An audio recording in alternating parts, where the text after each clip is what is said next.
¿Cuánta sangre es necesaria para construir una utopía? ¿Puede un hombre o una causa situarse por encima de la moral común si cree que su fin es extraordinario? Hace más de 150 años, Fyodor Dostoyevsky escribió Crimen y Castigo, la historia de un joven que decidió que el asesinato era un peldaño legítimo hacia la grandeza. Pero mientras leemos a Raskolnikov en pleno siglo XXI, es imposible no sentir un escalofrío de reconocimiento aquí en Colombia. En un país que ha intentado justificar lo injustificable durante décadas, los dilemas de Dostoyevsky dejan de ser literatura rusa para convertirse en un espejo doloroso. Hoy, en Lecturas Interesantes, vamos a analizar la justificación del mal y la búsqueda de redención, poniendo a Raskolnikov frente a los fantasmas del conflicto armado colombiano. Bienvenidos. Efectivamente, Crimen y Castigo, la primera gran novela de Dostoyevsky, cuenta la historia de Raskolnikov, este joven estudiante que se cree una especie de superhombre, alguien que está más allá de la moral y las leyes, alguien que cree que puede tener una evolución superior a la de los seres humanos, y para justificar el mal y el crimen asesina a una usurera y a su hermana de manera despiadada, lo que produce una apasionante historia que combina lo detectivesco, lo judicial, lo gótico.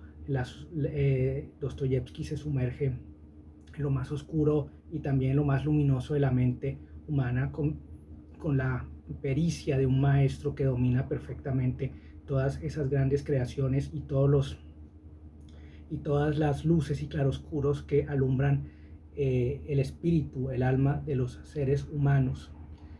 Por consiguiente, es una obra que por su marca universal es también cercana a lo que está ocurriendo en Colombia, lo que ha ocurrido en Colombia en las últimas décadas, en los últimos años, en un país asolado por el conflicto de distintos bandos, producto de varias problemáticas y problemas que siguen hasta hoy siendo un problema y asolando a nuestra sociedad. Para entender por qué esta novela nos habla tan de cerca, debemos entender la tesis de Raskolnikov. Él divide a la humanidad en dos categorías: los ordinarios, que deben obedecer las leyes, y los extraordinarios, aquellos seres superiores que tienen el derecho e incluso el deber de saltarse cualquier norma moral si es necesario para llevar una idea nueva o un beneficio a la humanidad.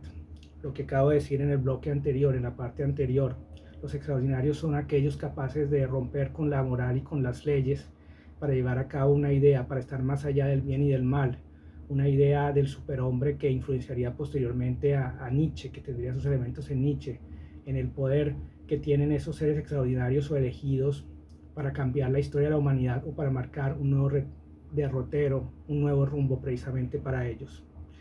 Y eso cómo se conecta la trama de un muchacho que asesina a una usurera por ideales filosóficos en el San Petersburgo de 1866 con la realidad colombiana actual. En la historia de Colombia, esta figura del ser extraordinario ha tomado la forma del caudillo o del líder mesiánico, ya sea desde la insurgencia, las autodefensas o incluso desde el poder del Estado. Hemos visto a líderes que operan bajo la premisa de Raskolnikov, que su visión del país es, comillas, tan necesaria que los medios para alcanzarla, la violencia, el desplazamiento o la corrupción, son simples daños colaterales en el camino a una supuesta salvación nacional. Vemos que basados en una serie de ideales, la patria, la revolución, la mejora de las condiciones sociales, todos estos actores han cometido crímenes, han cometido delitos, han destruido el orden social, han sembrado el caos y han impedido el desarrollo de la sociedad y del pueblo colombiano a través de estos funestos momentos históricos que hemos seguido atravesando. Dostoyevsky nos advierte que esta lógica es una trampa. El hombre extraordinario termina convirtiéndose en un asesino vulgar, atormentado no por la ley, sino por el peso de su propia deshumanización. En Colombia, ¿cuántas veces hemos aplaudido a figuras que prometen orden o justicia a cambio de ignorar la ética básica? Al igual que Raskolnikov, nuestra sociedad a menudo ha caído en la tentación de creer que el fin justifica la sangre. Esta justificación de que el fin justifica la sangre, como ya lo dije, es lo que nos ha llevado a ser la sociedad dividida, polarizada y fragmentada hoy, incapaz de encontrar soluciones y reconciliarse a partir de sus diferencias y semejanzas. pero como también lo dije, hay un discurso subyacente de poder, de dominio, de control, que muchas veces está lleno en apariencia de nobles propósitos, pero que ha terminado usando caminos contrarios para lograr esos propósitos y se ha pervertido y destruido en ese transcurrir, en esos momentos trágicos que han caracterizado la historia colombiana. En ese aspecto, sin embargo, hay un contraste de esperanza frente a ese infierno que se crea Raskolnikov, el intelectual soberbio que cree que al haber asesinado a dos personas ha trascendido y que sin embargo se convierte en un calvario, en un infierno, como ya dije, a lo largo de las páginas de la novela para aquellos que ya la han leído y también una invitación para aquellos que no la han leído para que la lean. Frente a ese dilema moral tan complejo del asesinato y todas sus consecuencias y a la soberbia intelectual de Raskolnikov, hay un personaje que sirve de contrapeso, que da luz y esperanza. Se trata de Sonia, la hija del borracho Marmeladov.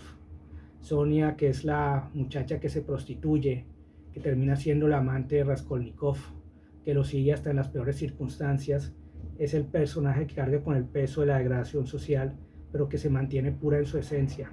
Sonia no juzga a Raskolnikov, ella lo acompaña en su dolor y le dice: sufre y expía tu culpa. Para el autor ruso no hay redención sin el reconocimiento pleno del daño causado. Sonia, un personaje trágico, destruido también, lleno de problemas, sin embargo se compadece del sufrimiento y la miseria que el propio Raskolnikov se ha causado a sí mismo de los demás y lo ayuda y es una luz de esperanza. Dostoyevsky nos sugiere que el castigo legal es secundario frente al castigo de la conciencia. Un segundo, perdón. Quería decir algo antes, además de eso. Es el contexto de Colombia. En el contexto de Colombia, ¿y qué tiene que ver esto, Sonia, con también la situación colombiana, con las víctimas, que son los que además han sufrido toda esta idea de la legitimación de ese poder que, basado en un discurso, comete sus crímenes? En el contexto de Colombia, Sonia representa la voz de las víctimas, aquellas personas que, a pesar de haberlo perdido todo en el conflicto, no piden venganza sino verdad. Al igual que Sonia, instando a Raskolnikov a arrodillarse en la plaza pública y besar la tierra que ha profanado, las víctimas en nuestro país nos han enseñado que la paz no es un papel firmado, sino un acto de profunda humildad y reconocimiento del otro. Es decir, como también ellas reconocen, siendo víctimas, que los otros también, al ser victimarios, son asimismo víctimas y que debe haber un reconocimiento, una reconciliación, un perdón, saber por qué se cometieron los crímenes, dónde están las víctimas, pero también trascender eso, perdonar al otro y pasar la página para seguir construyendo un futuro mejor, para no quedarse anclado en el odio constante del pasado, lleno de males, remordimientos y sufrimientos. Voy entonces al punto que estaba empezando antes de esta idea. Dostoyevsky nos sugiere que el castigo legal es secundario frente al castigo de la conciencia. En Colombia hemos debatido sobre penas y tribunales, pero la verdadera sanación nacional, esa redención dostoyevskiana, solo llega cuando el victimario puede ver a su víctima a los ojos y reconocer su humanidad. Sonia es la brújula moral que nos dice que incluso en el fango más profundo la redención es posible si hay coraje para enfrentar la verdad. Es decir, esa redención del victimario cuando ve a la víctima y pide perdón, acepta sus cargos, acepta sus faltas cometidas, sus delitos, y hay una unión entre aquellas partes que han sido destruidas, porque el victimario también se ha destruido a sí mismo al causar víctimas, al causar dolor y sufrimiento. Dostoyevsky no escribió Crimen y Castigo para resolver un misterio policial, sino para desnudar el alma. Al final Raskolnikov descubre que su teoría del hombre extraordinario era solo una cárcel mental que lo separaba a los demás.